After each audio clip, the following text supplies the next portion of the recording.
What's up everyone? Last time we had concluded the storytelling challenge. Jimbo the Snorlax managed to win with his amazing story, The Journey for the Banana. So amazing that I'll just save it for the last.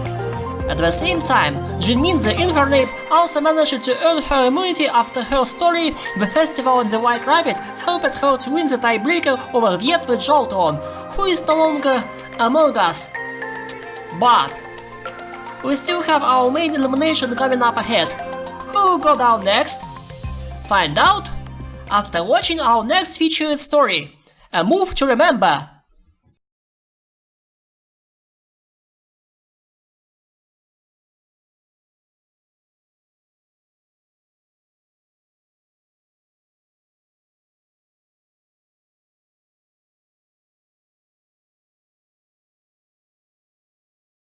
Somewhere deep within the sandy desert lies a little village full of Pokemon. The village was very passionate about the art of Pokemon battles. The village loved battles so much that they hosted battles at the town center every year for the children to show their progress as battlers. This sport was a town favorite. Kids would be seen practicing and gathering items for this event.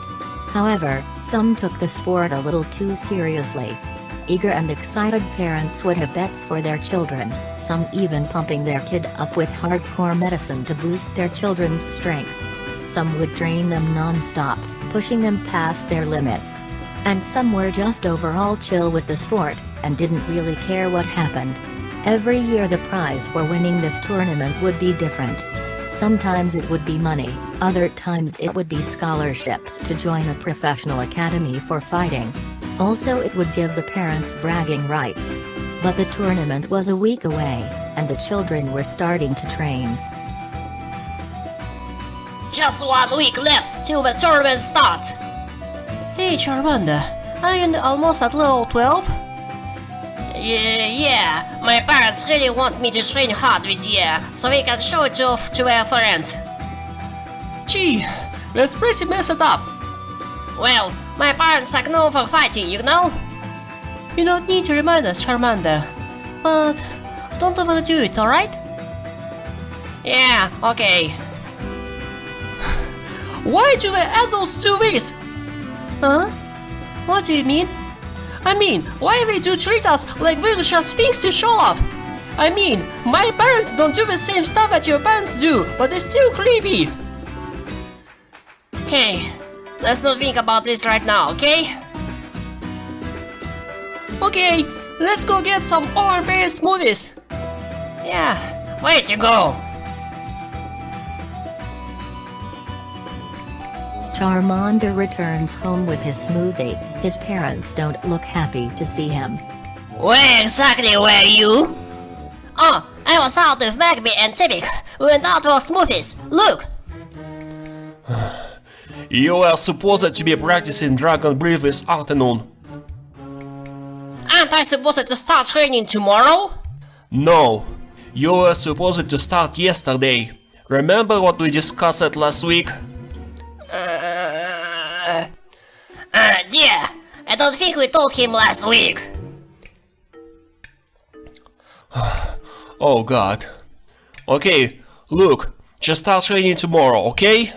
Tyranitar said while face-palming. Charmander nodded and rushed to his room.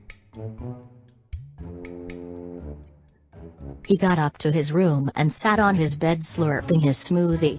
He heard his parents from downstairs. Jesus. Why didn't we tell him?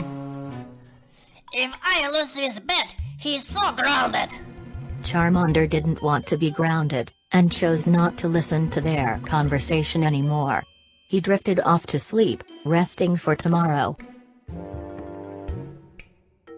From the second he woke up, to the second he went to sleep, Charmander worked hard to learn Dragon Breath. For the past 7 days, he made no progress. He continued to try to learn the move, but nothing was working. By the time the second day hit, he decided to stop sleeping altogether. He would do nothing but train, which consisted of accidentally setting cacti on fire, doing countless runs around town, and sparring with strangers. All this in hoping that he'd gain enough experience to learn Dragon Breath. On the fourth day, while running on the outskirts of town, he ran into Tepig and Magby. They looked pleased to see him, but quickly saw the shape he was in. His ribs were showing, and there were giant bags under his eyes. Charmander, what the heck happened to you? What do you mean? You said you wouldn't overwork yourself. Oh, come on guys, it's not that bad, I'm fine. No, you're not. You look like you haven't eaten or slept in days. You need to take a nap and eat something. Not right now. I still haven't learned a dragon breath yet. What are your parents going to do if you don't earn it? Apparently they plan on grounding me. But I feel like they have something else up their sleeves. I'm sorry, I can't talk right now. I need to learn that move. Charmander shook his head, trying to focus. Then he started to run again. After the Charmander is out of sight, Tepig stomps on the ground, a bit of fire flies from his snout. Damn it! I swear, one day I'm going to talk to his parents and give them a piece of my mind. It's not like they will listen to you. We're adults. We'll just have to get him some food before the tournament starts. It's all we can do right now. Day 6 was very windy. The runs took longer, while sand and rocks flew everywhere. Charmander was extremely exhausted at this point. His body was shaking, and he would hardly focus on anything. He felt like today was the day though. He believed that he would learn Dragon Breath today. He then slapped his own face a few times, and got back to the task at hand. He continued to work hard and tried to destroy some cacti. While doing so, several cacti flew at him. He effortlessly dodged them, and even set some of the flying ones on fire. All his training paid off. Sure, he was hungry and tired, but he had hoped that he would learn Dragon Breath. As the winds got stronger, bigger cacti started to fly at him. A giant cactus started to hurl at Charmander. He could sense it coming at him, but he didn't have enough energy to dodge or set it on fire. He turned around, put his hands out and closed his eyes. By the time he opened his eyes, he expected to be dead. But to his surprise, he was farther away from his previous location. Huh? Wasn't that cactus just in front of me? He said, turning to where the cactus previously was. He tried to do what he just did. He got in front of a large rock, and faced towards it. He closed his eyes, put his hands out, and focused on being on the other side of the rock. He miraculously teleported to the other side of the rock. He couldn't believe his eyes. Did I do that? He hurried back home. When he got home, he rummaged through the fridge and grabbed some milk and some bread. He started to scarf down a loaf of bread, and chugged the bottled milk. He took a short nap and regained his energy. Charmander woke up from his nap and started to practice the new move he learned. He couldn't wait to show his moms that he could teleport.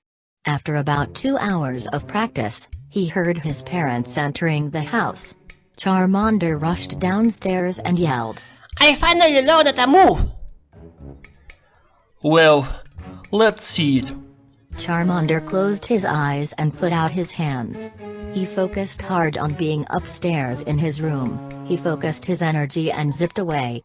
He teleported to his room, and waited for a few seconds, trying to regain balance. He then teleported back to the living room where his parents were. Both of their eyes were wide open, and their faces looked horrified as if they had just seen a ghost. Well, what do you think?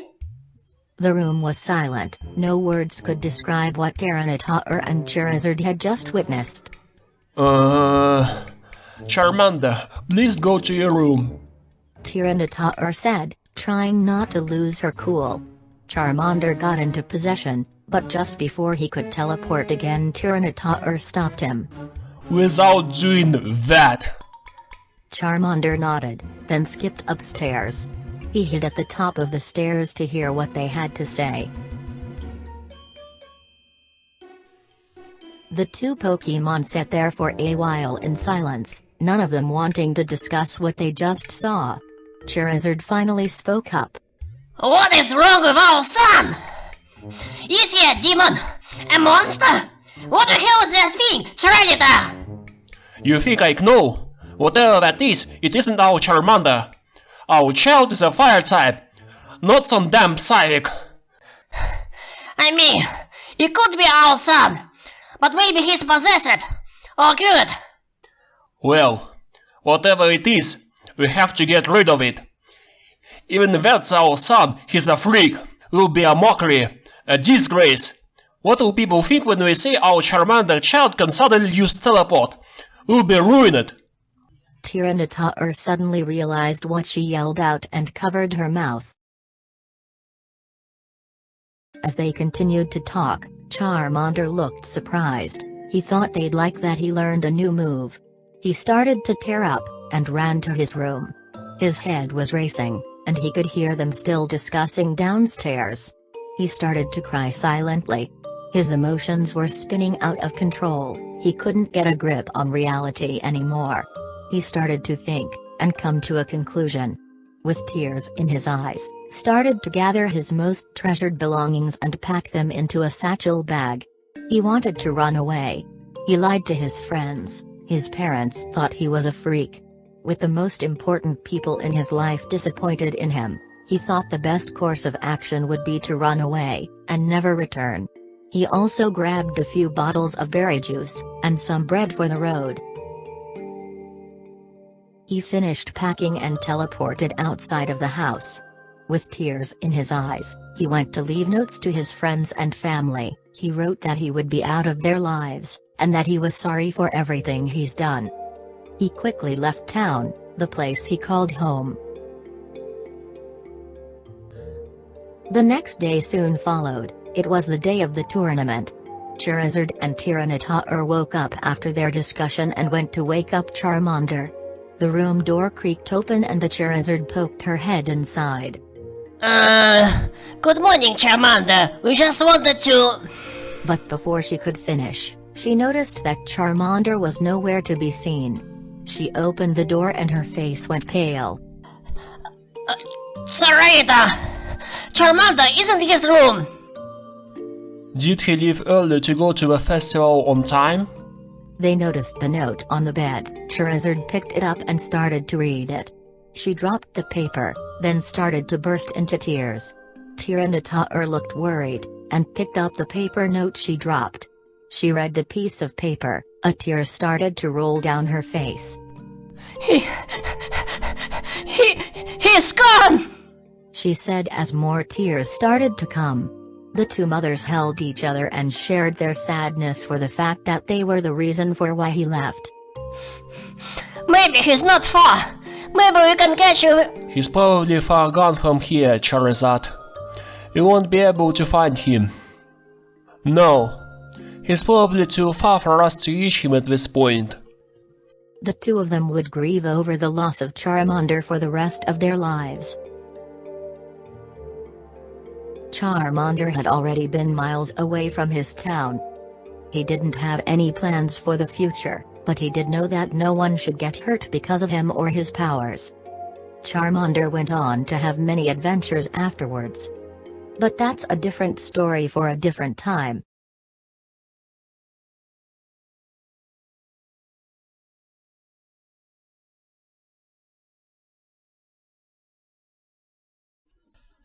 Welcome to the Elimination Room. This time, your targets are Sharks the Sylveon and Kichi the Blastoise. Both of you have been returned to the cast to a wish, but one of you will be permanently eliminated from the cast today. Sharks the Sylveon, your game was flawless thus far, until your cheating was exposed. You fell from grace, but thanks to a wish from a friend, you miraculously came back, only to be targeted once again.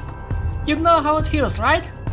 And your written story is only half finished, you even revealed it in front, at least saving me the time from screenplaying it.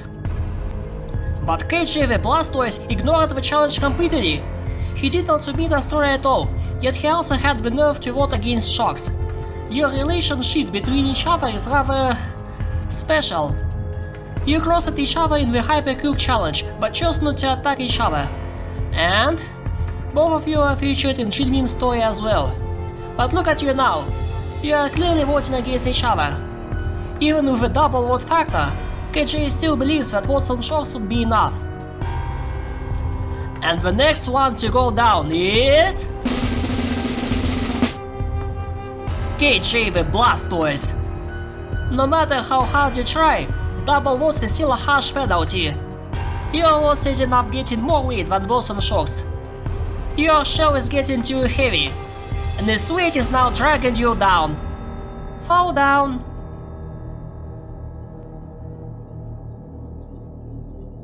With that done, we can move our next challenge, at least after watching some confessionals, of course. Confessionals are fingers camp, remember? Man, I miss Ransei. I did it! I got the banana! Yes! What? A star? What good is that? It's not edible, nor is it yummy. Stop trying to ruin my mood! I have the banana!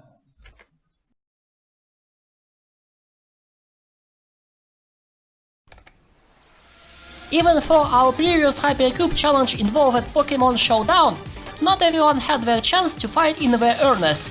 So, let's fix that. In this week's challenge, everyone will be involved, and the more battles you win, the better are your chances of earning a star.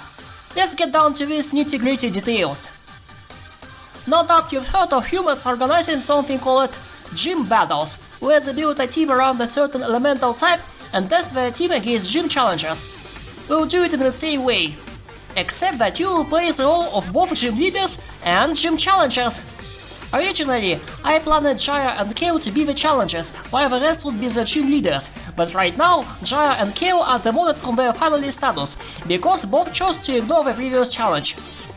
Now they have to try really hard in order to earn that precious immunity, or at least buy some votes. Like I previously said, you will play the role of both gym leaders and the challengers. In both cases, you need to build two Showdown teams. One team will be the defending gym team, consisting of your own character and other Pokemon of the same type. The second team will be used to attack other gyms. It will also consist of your own character and the other Pokemon of any type. The important part: both of your teams must have 6 fixed Pokemon species.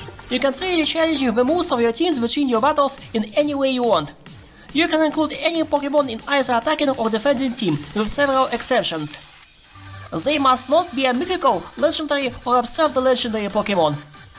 They must consist of Pokemon not among those who are still in the cast, aside from your own character.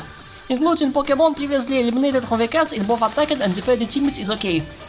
That means you cannot use Infernape in your Fire-based team, but it's okay to use Charizard in Fire-based team, since Charizard was eliminated. And finally, the gym types that each one of you will be managing. Apple's a Butterfree, Bug-type gym. Swab the Schizo, Steel-type gym. Shocks the Sylveon, Fairy-type gym. Kale the Sandslash, Ground-type gym. Snowy the Ninetales, Ice-type gym. Jinmin the Infernape, Fighting-type gym. Jara the Gengar, Coast-type gym. Inky the Inkay, Dark-type gym. Storm the Cinderace, Fire-type gym. That means no Libera for you.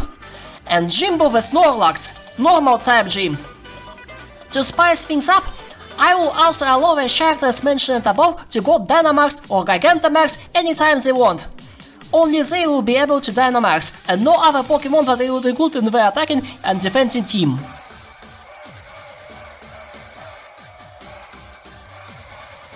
Feel free to mix up your attacking team in any way you want. You can even make your attacking team the same as your defending team. There is no rule that disallows that, but a balanced attacking team is still recommended if you want to win many badges. The battle format will be 6 vs 6 National Dex AG, with only Dynamax being allowed. No mega stones or Z powers. It's all about Gen 8 after all. All other items are lowered. Here are some things for you to get started. Build a gym team for your type as described above, and more importantly, make a badge for your gym. Send screenshot of your defending team and your badge on a transparent background for me to approve it. Now you are ready to accept challengers. You also need to send screenshot of your attacking team as well. And once I approve it, you are ready to challenge other gyms. With 10 gyms, you can conduct a maximum of 18 battles, 9 to defend your gym, and 9 to attack other gyms. Don't go easy on your opponent. Your save and replays will be necessary, as they will be proof of your victory or defeat. You only get one try for each. Take care! Anyone who managed to collect 8 badges will win immunity and a star. Otherwise, only the one with the highest number of badges wins the challenge, but no star if you get 7 badges or less.